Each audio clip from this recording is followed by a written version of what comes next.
প্রিয় দর্শক, আসসালামু আলাইকুম।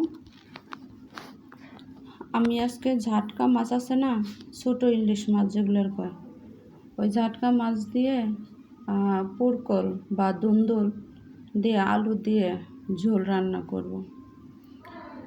তো কিভাবে রান্না করি একটু দেখেন।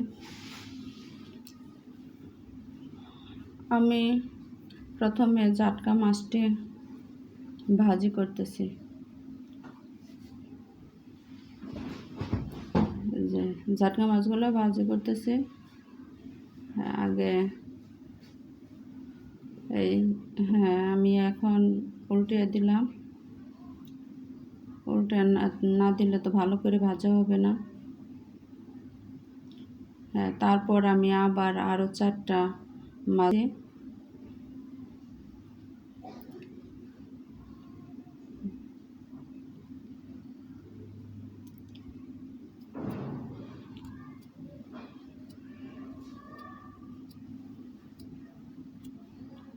কিছুক্ষণ ভাজা হওয়ার পর আমি আবার এগুলো উল্টে দিতেছি। বেশি লাল করে ভাজবো না, হালকা করে ভেজে তারপর এগুলো নামাবো।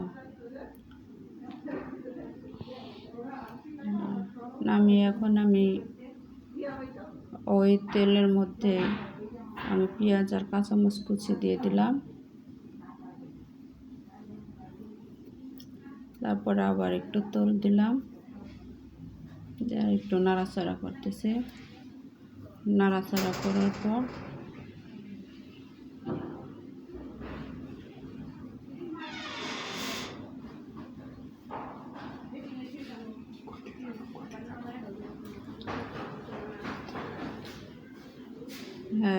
একটু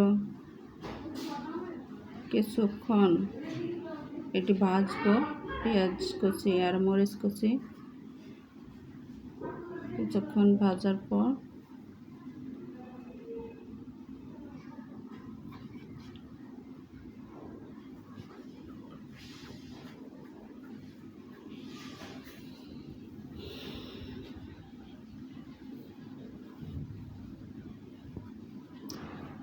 এখন একটু পানি দিয়ে দিলাম।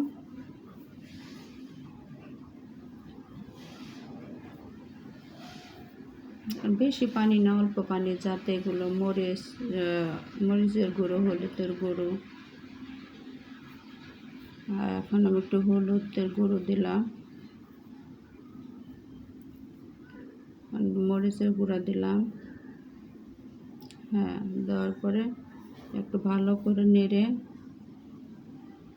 কিছুক্ষণ আমি এগুলো জাল করব। এগুলো ভালো করে না কষাইলে তো হলুদের গন্ধ হবে, যার জন্য একটু জাল দিয়ে কষাতে হয়, ভালো করে কষাতে হয়।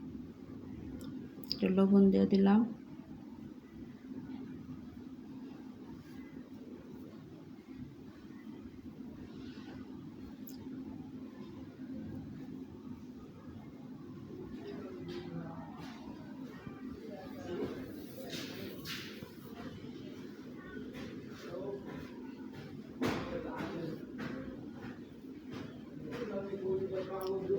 দর্শক, আপনাদের কাছে ঝাটকা মাছ কেমন লাগে? তবে আমার কাছে কিন্তু খুবই ভালো লাগে।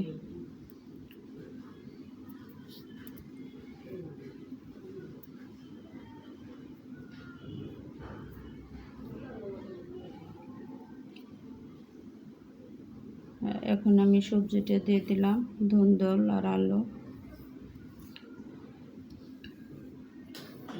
ধুন্দুল আর আলু দিয়ে তারপর নেড়ে চেড়ে কিছুক্ষণ এগুলো কষাতে হবে। আবার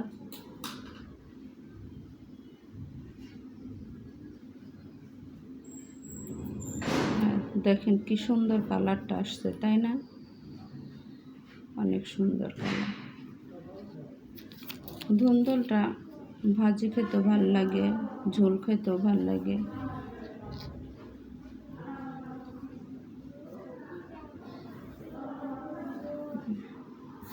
এখন আমি ঢেকে দিলাম।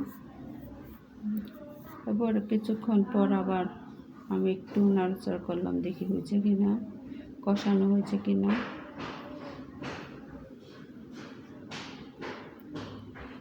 আমি আবার কিছুক্ষণ ঢেকে দিয়ে কিছুক্ষণ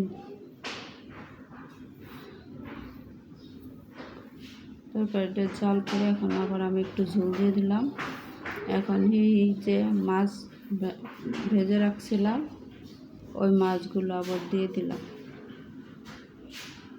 দিয়ে দেওয়ার পরে এখন আমি 10 থেকে 15 মিনিট আমি জাল করব।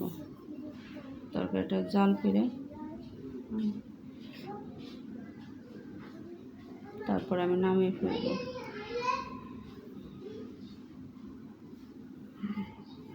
দেন প্রায় হয়ে গেছে তরকারিটা, কি সুন্দর কালার আসছে দেখেন।